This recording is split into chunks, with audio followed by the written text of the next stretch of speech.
Hello, সবাই কেমন আছো? আশা করি সবাই ভালো এবং সুস্থ আছো। ভগবানের আশীর্বাদে আমিও বেশ ভালো আছি এবং সুস্থও আছি। তো প্রত্যেক দিন তোমাদের রান্না হয়ে যায়, সেটাই তোমাদের সাথে শুধু শেয়ার করি। অনেক দিন ধরে রান্না করাটা বা আগেরগুলো তোমাদের সাথে শেয়ার করা হয় না সময়ের জন্য। তাই ভাবলাম আজকে একটু ছোট্ট করে দেখিয়ে দিই আজকে কী কী রান্না করব, কী কী মানে জোগাড় করেছি। তো চলো। তো দেখো এখানে ভাত হচ্ছে, ভাত হয়ে গেছে, ভাত এখনই নামাবো। এখানে দেখো পটল সিদ্ধ বসিয়েছি, এটা হবে ভর্তা। আর এখানে ইলিশ মাছ দেখো ধুয়ে পরিষ্কার করে নুন হলুদ মাখিয়ে নিয়েছি। তবে এটা কি রান্না হবে এখনো জানি না, হয়তো ভাজাও হতে পারে বা ঝোলও হতে পারে। যাই হোক, দুদিন করেছি সর্ষে বাটা দিয়ে, সেটা তোমরা দেখেছো, শেয়ার করেছি।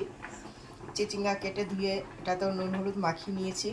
এখানে আছে করলা আর কাঁকরোল, দু রকমই আছে। এটাতেও নুন হলুদ মাখিয়ে আমি রেখেছি, ভাজা হবে। আর এখানে আছে চালতা, প্রেশারে আছে, ডাল সিদ্ধ করে নিয়েছি চালতা। তো বন্ধুরা, রান্না আমার কমপ্লিট হয়ে গেছে। তো ফাইনাল আর একবার তোমাদের দেখিয়ে দিই যে কোনটা দিয়ে কী রান্না হয়েছে। চলো। তো ভাত তো দেখলে, তখন ভাত হচ্ছিল, ভাত আর দেখাচ্ছি না নতুন করে। আর এটা হচ্ছে চালতা দিয়ে ডাল করলাম। দেখো চালতা দিয়ে ডাল করেছি, সর্ষে ফোড়ন আর শুকনো লঙ্কা ফোড়ন দিয়ে করেছি। মাছটা ভাজা করেছি, আজকে আর তরকারি করিনি, দুদিন সর্ষে বাটা দিয়ে তরকারি খেয়েছে, সেই কারণে আজকে ভাজা রেখেছি। তেল দিয়ে মাছ ভাজা দিয়ে ভাত খাবে তোমাদের দাদাভাই, ভুলে গেছে। তো করেছি পটল ভর্তা, করেছি চিচিঙ্গা, এটা হচ্ছে ইলিশ মাছের মাথাটা দিয়ে করেছি চিচিঙ্গাটা।